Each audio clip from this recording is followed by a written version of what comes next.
नमस्कार दोस्तों। आज हमारे साथ हैं पत्रकार मनदीप पूनिया। इनको आपने किसान आंदोलन के दौरान और उस समय बहुत सारी घटनाओं का साक्षी ये रहे हैं और इनका नाम जो है पार्लियामेंट तक भी गूंजा था, ब्रिटिश पार्लियामेंट तक भी गूंजा था। आज ये रोहतक आए हुए थे। मैं भी रोहतक का हूँ और ये भी ओल्ड रोहतक के हैं। तो मनदीप भाई, आपका स्वागत है। शुक्रिया, शुक्रिया सत सिंह भाई। तो आपका ये जो मंडासे वाला स्टाइल है मतलब आप अपने को गवई पत्रकार भी लिखते हो। हुँ। तो ये इसका कारण है कि जो बैकग्राउंड है हमारा वो खेती-बाड़ी वाला ही है और दूसरा कहीं न कहीं पत्रकारिता में जब हम जर्नलिज़्म स्कूल में थे, मास्टर्स में कर रहा था, एमए कर रहा था, तो उसमें कोट, पैंट, टाई पहन के और प्रेज़ेंटेबल होने का जो सलीका सिखाया गया और दूसरी बात हमारे कोर्स में ना एक लड़की थी तो आदिवासी बैकग्राउंड से आती थी, तो उसका रंग सांवला था।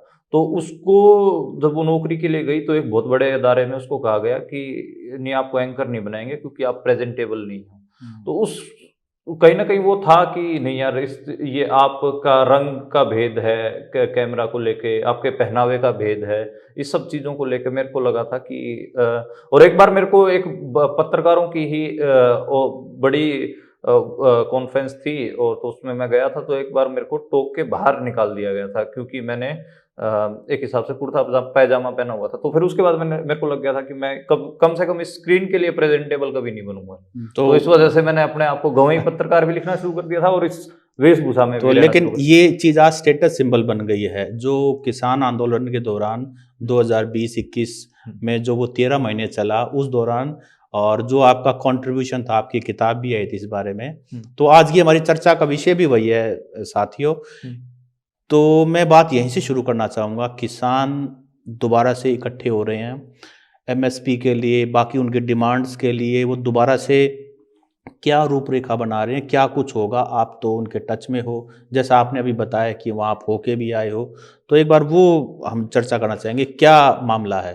हाँ, बिल्कुल आपने सही बात पकड़ी है कि किसान आंदोलन दोबारा शुरू हो रहा है और बड़े स्तर पर शुरू हो रहा है। आपको फरवरी के पहले हफ्ते से ही बहुत ज़्यादा गरमाइश देखने को मिलेगी और फरवरी के दूसरे हफ्ते में आपको किसानों का कूच देखने को मिलेगा। 13 फरवरी को जो किसान हैं पंजाब के, हरियाणा के, वो कूच करेंगे और इसके लिए जो किसानों के संगठन हैं, उन्होंने इकट्ठा होकर अपना दोबारा एक यूनाइटेड फ्रंट बनाया है। सारे लोग इकट्ठा हुए हैं, एक अपना मंच बनाया है। तो उसमें 18 किसान संगठन है उत्तर भारत के, उसके अलावा एक एसकेएम गैर राजनीतिक है, जो एसकेएम का ही एक फाड़ होके अलग हुआ था, वो है। तो वो सारे इकट्ठा हो रहे हैं दोबारा। कुछ संगठन बचे हुए हैं, उनको भी इकट्ठा करने की कोशिश वो लोग कर रहे हैं और वो मेरे हिसाब से 1 महीने में क्लिंच हो जाएगा और वो भी इकट्ठा हो जाएँगे सारे के सारे। तो कहीं न कहीं दोबारा आपको उतना ही बड़ा आंदोलन और देखने को मिलेगा। ये जी, जो 13 महीने आंदोलन चला, आप तो वहाँ टेंट लगा के तंबू में रहते ही थे। हम भी कई बार जाते थे रिपोर्टिंग के लिए, लेकिन हम शाम को घर आ जाते थे। तो जो 13 महीने का किसान आंदोलन, वो अपने आप में भारत के इतिहास में बहुत बड़ा ऐतिहासिक क्षण था। तो आप ये कह रहे हैं कि वैसा ही माहौल दिल्ली के बॉर्डर पे दोबारा देखने को मिलेगा? जी, बिल्कुल वैसे ही उसी तैयारी के साथ आएँगे, अपने राशन पानी के साथ आएँगे, टेंट, तंबू और ट्रॉली को बिल्कुल एक पूरा कैरावैन जिसको बोलते हैं अंग्रेज़ी में और हिंदी में तो बोलते हैं कि अपने सारी रसद लेके वो आएँगे और उस रसद पानी से ही उनका प्लान रहेगा कि एमएसपी की लड़ाई लड़ेंगे और दिल्ली की रसद काटने का वो काम करेंगे। तो मनदीप भाई, तो पहले वाले अगर किसान आंदोलन की बात करो, कंपैरिजन करें, तो पहले वाला जो शुरुआत थी वो पंजाब के लोगों ने की। क्या इस बार भी पंजाब से ही शुरुआत होगा? ये एक सवाल पहले इसका जवाब दीजिए। अच्छा, जो बेसिकली आंदोलन वहीं से होते हैं जहाँ पे लोग संगठित होते हैं, तो वहाँ पे संगठन ज़्यादा है और संगठित हैं लोग, गाँव-गाँव कमेटियाँ बनी हुई हैं और जब संगठित तौर पर जब लोग होते हैं, तो वही कोई आंदोलन कर सकते हैं, नहीं तो अनार्की एक अंग्रेजी का शब्द है, उसको हिंदी में अगर हम बोल रहे हैं या फिर अपने देसी भाषा में बोलते हैं, होच-पोच हो जाता है हाँ, कि कुछ अनारकी। हाँ, हाँ। अनार्की तो कुछ बनता नहीं है अगर लोग ऑर्गेनाइज़ नहीं, तो वहाँ के लोग हैं ऑर्गेनाइज़ और वहाँ पे जो किसान पॉलिटिक्स है, पेजेंट पॉलिटिक्स है, उसका उसका एक गोल्डन फेज़ मैं कह सकता हूँ कि हमारी आज़ादी से पहले से भी छुपा हुआ है। उससे पहले से भी मतलब आप मेडिवल हिस्ट्री देखोगे, उस समय भी वहाँ पर किसान आंदोलन है। अब जिस जगह पर हम बैठे हैं, ओल्ड रोहतक, इस ये भी बहुत फर्टाइल, बहुत उपजाऊ ज़मीन है किसान आंदोलनों की, तो यहाँ पे भी रहे हैं। लेकिन अब संकट ये है कि यहाँ पे जो एक संगठित किसान राजनीति है, वो नहीं हो पाई, उसके कई कारण हैं। इसलिए जो संगठित किसान राजनीति है पंजाब की, उनकी ये कॉल है, वहीं से शुरू होता है। वही लोग संगठित होकर इकट्ठा होके पूरे जत्थेबंद, जिसको हम जत्थेबंदी का मतलब ये था, जत्थेबंद होके प्रॉपर एक डिसिप्लिन में होके, एक अनुशासन में वो लोग आएँगे। अपने राशन पानी का भी जुगाड़ होगा उनके पास और उनको पता होगा कि हमें किस किस्म से इस आंदोलन को आगे चलाना है। लेकिन आप ये भी तो देखिए ना, पिछली बार उनका जो वेलकम किया था हरियाणा पुलिस ने, हाँ, बेसिकली सरकार के ऑर्डर पे हरियाणा पुलिस कर रही थी। हाँ। खड्डे खोद दिए थे जेसीबी से उनके लिए, मतलब रास्ता जो सड़क पूरी की पूरी तरह से डिवाइड कर दी गई थी, और लाठी चार्ज हुआ था, आंसू गैस हुए थे। क्या इस बार भी वो देखने को मिल हाँ, सकता है? वो अब की बार भी होगा और आपने बहुत इंटरेस्टिंग ऑब्जर्वेशन पकड़ी, पर इसको मैं थोड़ा-सा पूरा करना चाहूँगा। सरकार ने असल में उस समय भी किसानों से उसी स्किल में पंगा ले लिया था जिसको वो रोज़ परफ़ॉर्म करते हैं, रोज़ करते हैं अपने खेतों में। अब मान लो उन्होंने खाई खोद दी सरकार ने, किसान अपने खेत में मिट्टी रोज़ इधर से उधर करता है गोड़ी लेके, तो उसको कोई खाई भरना, कोई मिट्टी इधर से उधर करना कितना मुश्किल काम है। रोज़ किसान कुछ ना कुछ खींचता है, वो अपने ट्रैक्टर को बाहने के लिए कल्टीवेटर, हैरो, ये सारी चीज़ खींचता है। ट्राली खींचता है अपने ट्रैक्टर का लाके, उनके लिए वो तो कुछ 100 किलो के बैरिकेड खींचने कितने की बात थी। मध्य भाई मांगों पे आएंगे, उससे पहले एक चीज़ और जो पिछली बार देखने को मिली कि बच्चे भी आए थे, महिलाएं भी आए थे, बुजुर्ग भी आए थे, और बहुत सारे किसान, 700 प्लस किसान जो ना, उन्होंने तो अपना दम भी वहीं तोड़ा था। तो पिछली बार और इस बार में एक फ़र्क जो है, पिछली बार 2019 में भाजपा सरकार हरियाणा में बनी थी, तो नई नई सरकार थी, तो हो सकता है कि था तो सेकंड टेन्योर, लेकिन नई नई सरकार बनी थी।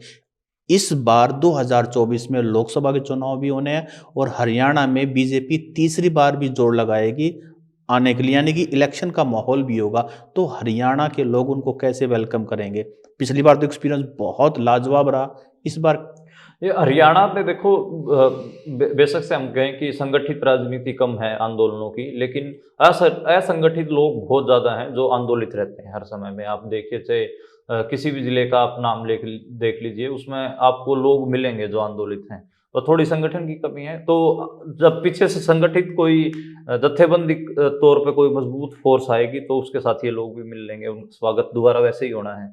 और एक जो होस्ट की जो भूमिका है, जो एक मेज़बान की भूमिका है, वो तो हरियाणा की बनेगी दोबारा, और वो निभाएगा भी, उसका एक कारण है। हालाँकि उस खाई को पाड़ने की बहुत कोशिश हुई, पीछे एसवाईएल का मुद्दा बहुत सारे लोगों ने उठाया कि पानी एसवाईएल का लाएँगे, ये है, जबकि वो एक मरा हुआ साँप है हरियाणा और पंजाब के गले में, जो डला हुआ है और उसका कोई मतलब नहीं रह गया, लेकिन राजनेता उसको उठाते ही हैं। मोदी भाई पिछली बार भी ये आरोप लगा था, और इस बार भी ये आरोप लगेगा कि सारे जाट इकट्ठे हो गए पंजाब के, हरियाणा के। हाँ, लगेगा ऐसा। क्योंकि किसान कौम ज़्यादातर तो एग्रेरियन वही हैं, हाँ।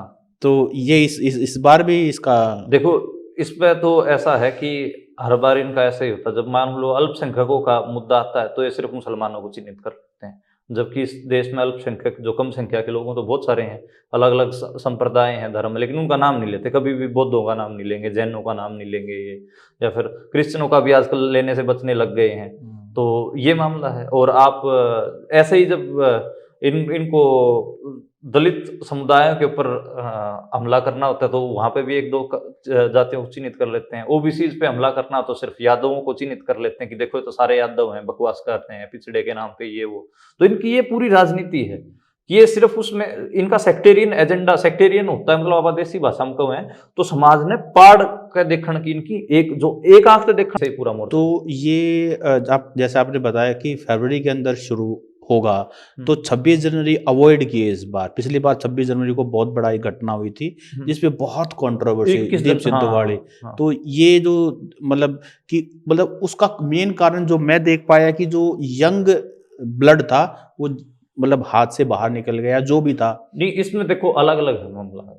मतलब ये कोई जो आंदोलन होते हैं, वो एक अफ़सरों की डिनर की प्लेट नहीं है, जिसमें सारा जो खाना-पीना है वो करीने से रखा मिलेगा, सब्ज़ी एक तरफ और खाना-पीना एक तरफ। ये एक आंदोलन है, और आंदोलन भी प्रतिरोध जब आदमी कर रहा होता है, तो उसमें कुछ लोग भूख हड़ताल कर रहे होते हैं, कोई मौन रह के, कई लोग दूसरे तरीके से आंदोलित होते हैं, तो आंदोलन है, वो कोई सजी हुई डिनर प्लेट नहीं है, तो उसमें आपको ये सब जी। चीजें देखने को मिलेंगी।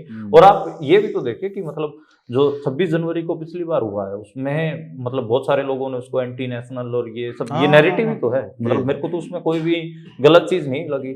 मतलब इस देश में बहुत सारे ऐसे इवेंट और इंसिडेंट हुए हैं जिसमें ये सब चीजें की गई हैं और लोगों ने पहले भी की हैं, तो उनको कोई एंटी नेशनल ये नहीं कहा गया। ये तो चलो अब नैरेटिव का दौर है, तो लोग नैरेटिव बना देते हैं ताकि उस आंदोलन को, उन लोगों को बदनाम किया जा सके, ये मेरा मानना है। और लोगों का नहीं, और लोग जो वंचित कर दिए जा रहे हैं, अब जो लोग वंचित कर दिए जा रहे हैं, फिर वो तो अपनी बात तो कहीं ना कहीं तो आके आप कहेंगे। ये कहना चाह रहे हैं कि ये जो लोगों का कंफर्ट जोन में चले गए हैं, सब चीज़ को सहते जा रहे हैं, उसी चीज़ को तोड़ना चाहते हैं किसान? वो तो देखो, वो एक तो ब्रेक तो होगा ही, ऐसे ही होगा। मतलब आप जैसे इसको थोड़ा सा और देसी भाषा में मैं करने की कोशिश करूंगा कि अमेरिका में जब दौर था, जब जो काले जो लोग थे वहां के, ब्लैक जिनको कहते हैं, तो उनके जब आंदोलन चल रहे थे, तो उन्होंने कुछ लोग थे वो सुनते थे पॉप, यानी कि सुर में, हाँ, सुर में गीत गाए जाते थे, उस मेलोडी में खोए रहते थे ऐसे बंद करके, आहा कितनी अच्छी मेलोडी है। फिर उन काले लोगों ने शुरू किया रैप।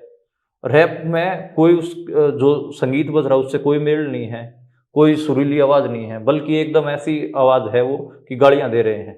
हुँ।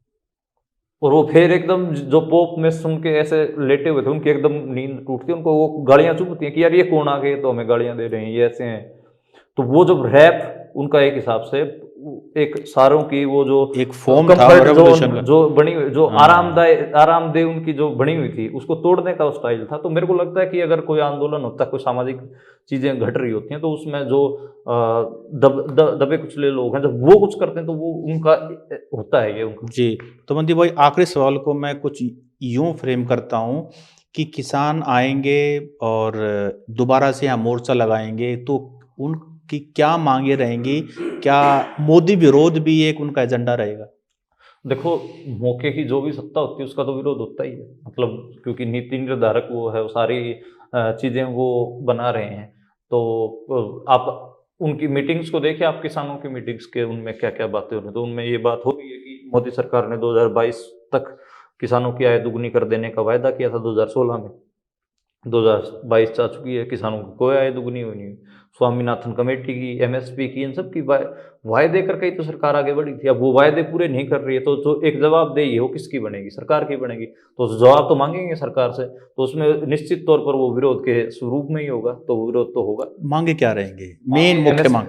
मुख्य मांगे एमएसपी की लड़ाई है, बड़ा बड़ा मुद्दा ये है। तो एमएसपी में किसान चाह रहे हैं कि उनको लागत से डेढ़ दाम, यानी कि डेढ़ दाम मतलब उनकी जो लागत 100 रुपये लग रही है, तो उनको 150 रुपये अपनी फसल के दाम मिलने चाहिए, ताकि कम से कम उनको 6 महीने किसान एक फसल को पालते हैं, तो वो 6 महीने की जो दिहाड़ी है उनकी, वो कम से कम निकल पाए। और जितनी हार्श कंडीशंस में वो खेती करते हैं, वो आपको पता ही है। अभी जी, लोग तो जी। इस मौसम में बाहर इंटरव्यू भी बैठ के नहीं कर सकते, हमें कमरे में बंद कर होके इंटरव्यू करना पड़ रहा है। उस समय कोई अपने गेहूं में पानी दे रहा पानी होगा। देते हैं। तो वो है मामला, मुझे लगता है कि 6 महीने की इतनी तो बनता है कि लागत से डेढ़ दाम। मैं भी इस बात से वो रखता हूँ। तो ज़्यादातर किसान हैं वो ज़मींदार लोग हैं जिनके पास बड़ी ज़मीन है, छोटे किसान भी हैं। तो मैं ये जानना चाहता हूँ, क्या सिर्फ़ किसानों की बात होगी, मज़दूरों की बात नहीं होगी? क्योंकि उनकी भी जीविका उस पे बिल्कुल, टिकी हुई है। बिल्कुल वो ग्रामीण संकट में वो भी इंक्लूडेड हैं। और दूसरी बात, जो आप लैंड होल्डिंग साइज़ के ऊपर काफ़ी डिबेट होता है। लैंड होल्डिंग साइज़ का मतलब ये है कि किसके द्वारा कितना रकबा, कितनी ज़मीन है, इसके ऊपर काफ़ी डिबेट होता है। तो मतलब मैंने थोड़ा स्टडी किया, तो मैं बताता हूँ। जैसे जो जिस जगह पे हम बैठे हैं, ओल्ड रोहतक, सोनीपत, झज्जर और रोहतक जिले के, हुँ। जो यहाँ पे आपको एवरेज लैंड होल्डिंग 1 एकड़ से भी कम मिलेगी, और 80% 87% के आसपास छोटे किसान हैं। हरियाणा और पंजाब में एकमात्र डिस्ट्रिक्ट है, वो है मुक्तसर डिस्ट्रिक्ट, जिसमें 37% जो किसान हैं वो थोड़े से बड़े किसान हैं। उसके अलावा जितने भी जिले हैं, सब में वो जो बड़े किसानों का परसेंट है वो बहुत कम है। 87 से लेकर 90% तक आपको छोटी किसानी मिलेगी। और छोटी किसानी जब मैं कह रहा हूँ, तो वो 5 एकड़ से कम मान के चलो आप सारे। 100 दिन का रोजगार बोल के आप 20-20, 30-30 दिन, 25-25 दिन की दिहाड़ी मिलती है मजदूरों को। और उनसे आप ये बड़ा ट्रेंड चलता है कि मनरेगा मजदूर कुछ नहीं करता है, वो तो फ्री की दिहाड़ी देता है। ये बड़ा घटिया ट्रेंड है। आप जाके देखो मनरेगा मजदूरों से क्या क्या काम करवाया जाता है। जो नहर जो हमारी खाली हो जाती है ना, उसमें कितना घास फूस जमा हो, सारा उखड़वाया जाता है, सारे तालाब साफ करवाए जाते हैं। वो ऐसी ऐसी जगह पे जा जाके सफाइयां करते हैं जहां पे आपको नाग गवेरे बिच्छू मिलने बहुत आम बात है। खतरे से खतरा हुआ। हाँ, और वो पूरा उस चीज की, और वो दिहाड़ी भी कितनी होती है आपको पता, ये भी पता होना चाहिए। और उसके बाद उनके जो मनरेगा में जो घोटाले हैं वो अलग रह गए, सरपंच पैसे खा जाते हैं। जी जी जी बिल्कुल। वो एक मंदी भाई, बस ये और पूछना चाहता हूँ कि पिछली बार जब किसान आंदोलन था तो कुछ प्रोमिनेंटली चेहरे सामने आए थे, जिसमें अपने हरियाणा से चडूनी साहब थे, उधर से जो उग्राहा ग्रुप था, और भी कई लोग, बलबीर सिंह थे।